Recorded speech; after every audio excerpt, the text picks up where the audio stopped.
minasyaitonirrajim. Bismillahirrahmanirrahim. Assalamualaikum warahmatullahi wabarakatuh. Alhamdulillahi rabbil alamin. Wassalatu wassalamu ala asrafil anbiya'i wal mursalin wa ala alihi wa ashabihi ajma'in. Amma ba'd. Yang pertama-tama dan yang paling utama, marilah kita mengucapkan puji dan syukur kehadirat Allah Subhanahu wa Ta'ala, di mana Ia telah memberikan rahmat, taufik dan hidayahnya sehingga kita dapat melakukan pembelajaran seperti sekarang ini walaupun secara daring. Salawat beriringkan salam, bertangkaikan iman, berdaunkan Islam. Tidak lupa juga kita sampaikan kepada Nabi junjungan alam, yakni Nabi Muhammad Rasulullah Sallallahu Alaihi Wasallam dengan lafaz Allahumma salli ala Sayyidina Muhammad wa ala ali Sayyidina Muhammad. Semoga kita mendapatkan syafaat beliau di yaumil akhir kelak. Amin amin ya rabbal alamin. Baiklah, di sini kami dari kelompok 9 ingin mempresentasikan hasil dari makalah kami yang berjudul Karangan Ilmiah.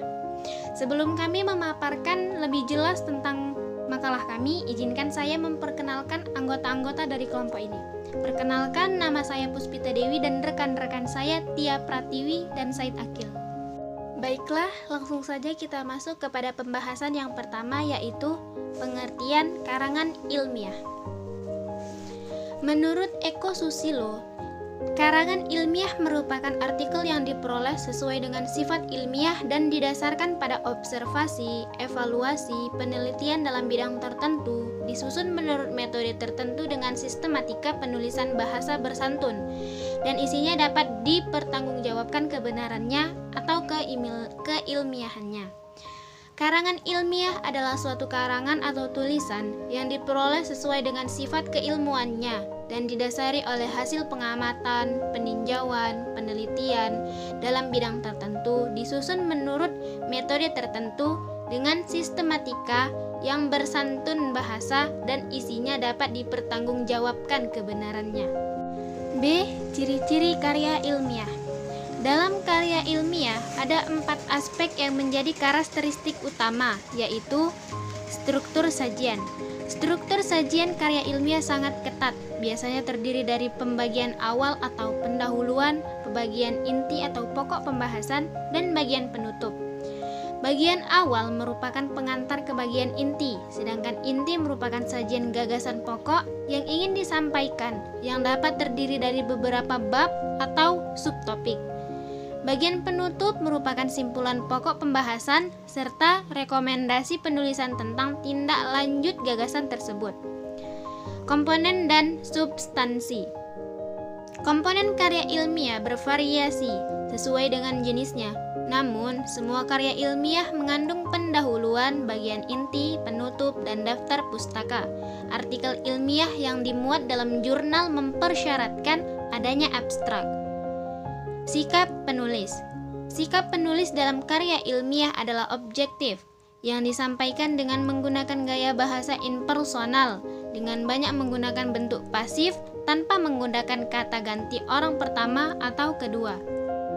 Penggunaan bahasa. Bahasa yang digunakan dalam karya ilmiah adalah bahasa baku, yang tercermin dari pilihan kata atau istilah, dan kalimat-kalimat yang efektif dengan struktur yang baku.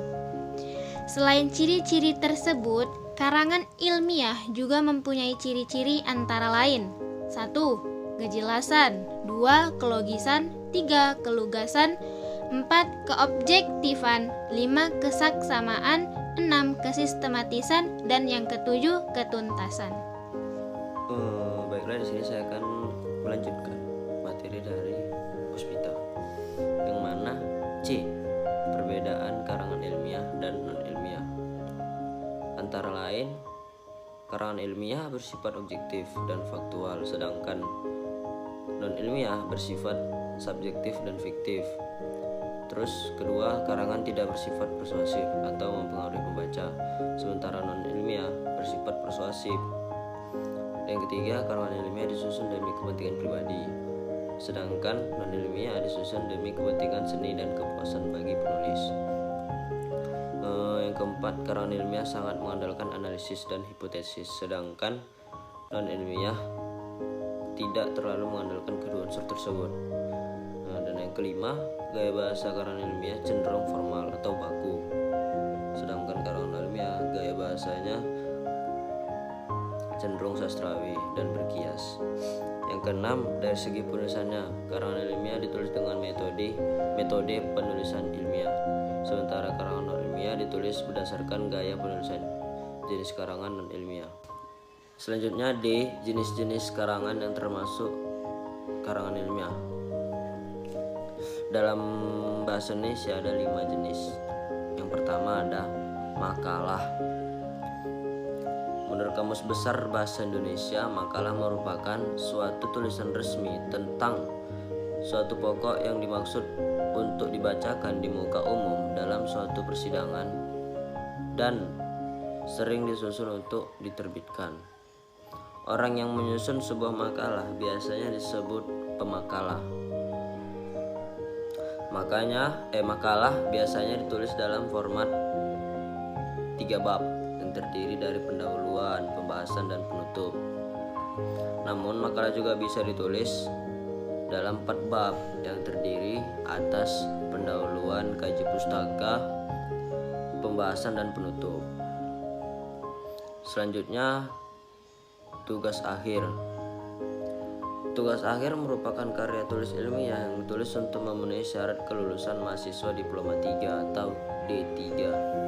Tugas akhir biasanya berbentuk laporan hasil magang atau kerja praktek yang dikoperasikan dengan teori-teori yang dipelajari oleh mahasiswa tersebut selama di bangku perkuliahan. Selanjutnya ada skripsi. Menurut Kamus Besar Bahasa Indonesia, skripsi diartikan sebagai karangan ilmiah yang wajib ditulis oleh mahasiswa sebagai bagian dari persyaratan akhir pendidikan akademisnya. Skripsi biasanya ditulis oleh para mahasiswa yang sedang mengenyam jenjang pendidikan strata 1 atau S1 dan bertujuan supaya mahasiswa dapat meraih gelar sarjana. Selain itu, skripsi juga biasa ditulis dalam format 5 bab, yaitu pendahuluan, kajian pustaka, metode penelitian, hasil penelitian, dan yang terakhir adalah penutup. Selanjutnya yang keempat ada tesis. Tesis adalah karangan ilmiah yang ditulis oleh mahasiswa juga yang mengenyam jenjang pendidikan strata 2 atau S2 dan bertujuan supaya mahasiswa S2 tersebut dapat meraih gelar master. Format penulisannya pun hampir serupa dengan skripsi, hanya saja dalam tesis analisis penelitiannya jauh lebih dalam dibanding skripsi. Dan yang terakhir itu ada disertasi atau yang kelima nih, disertasi.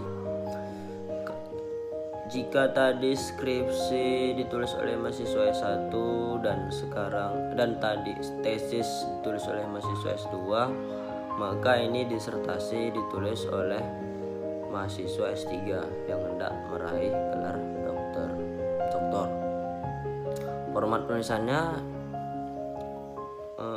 sama dengan skripsi dan tesis, hanya saja analisis atau kajian yang dilakukan mesti lebih jauh atau lebih mendalam dibanding skripsi dan tesis. Mungkin cukup ini yang bisa saya sampaikan materinya. Sekian dari saya. Assalamualaikum warahmatullahi wabarakatuh. Baik, di sini saya akan melanjutkan materi dari teman saya yaitu Said Agil. Proses penyusunan karangan ilmiah. Secara umum, tahap-tahap yang perlu dilakukan dalam menyusun karangan ilmiah dibagi menjadi 5 tahap. Yang pertama, persiapan, 2 pengumpulan data, 3 pengorganisasian dan pengonsepan, 4 pemeriksaan atau penelitian konsep, serta yang kelima penyajian. Yang pertama, tahap persiapan adalah tahap awal yang perlu dilakukan dalam menulis karangan ilmiah. Yang kedua, dalam menulis karangan ilmiah adalah pengumpulan data. Data dapat diperoleh dari beberapa sumber, yaitu media dan lapangan. Yang ketiga, dalam pengorganisasian atau pengonsepan, data yang telah kita peroleh dibagi berdasarkan jenis, sifat, atau bentuk. Yang keempat, tahap keempat adalah pemeriksaan atau penyuntingan konsep. Dalam tahap ini dilakukan pemeriksaan terhadap konsep yang saling bertentangan. Serta yang kelima, tahap terakhir adalah pemeriksaan atau penyuntingan konsep. Dalam tahap ini, penyajian karangan ilmiah haruslah diperhatikan dari segi bahasa dan bentuk penyajiannya. Adapun kesimpulan yang dapat saya ambil adalah karangan ilmiah merupakan artikel yang diperoleh sesuai dengan sifat ilmiah dan didasarkan pada observasi, evaluasi, penelitian dalam bidang tertentu. Disusun menurut metode tertentu dengan sistematika penulisan bahasa bersantun dan isinya dapat dipertanggungjawabkan kebenarannya. Karangan ilmiah merupakan karangan ilmu pengetahuan yang menyajikan fakta yang ditulis dengan metodologi penyajian yang baik dan benar, di mana dalam penulisan karangan ilmiah ini ditemukan ciri khas yaitu bersifat objektif, sistematis, logis, tidak persuasif, dan tidak argumentatif, serta tidak melebih-lebihkan sesuatu. Demikianlah materi yang dapat kami sampaikan. Lebih dan kurangnya kami mohon maaf. Apabila ada kata-kata yang salah, kami mohon ampun kepada Allah Subhanahu wa taala. Karena sesungguhnya kesempurnaan hanyalah milik Allah Subhanahu wa taala. Dan saya akhir dengan wabillahi taufiq wal hidayah. Wassalamualaikum warahmatullahi wabarakatuh.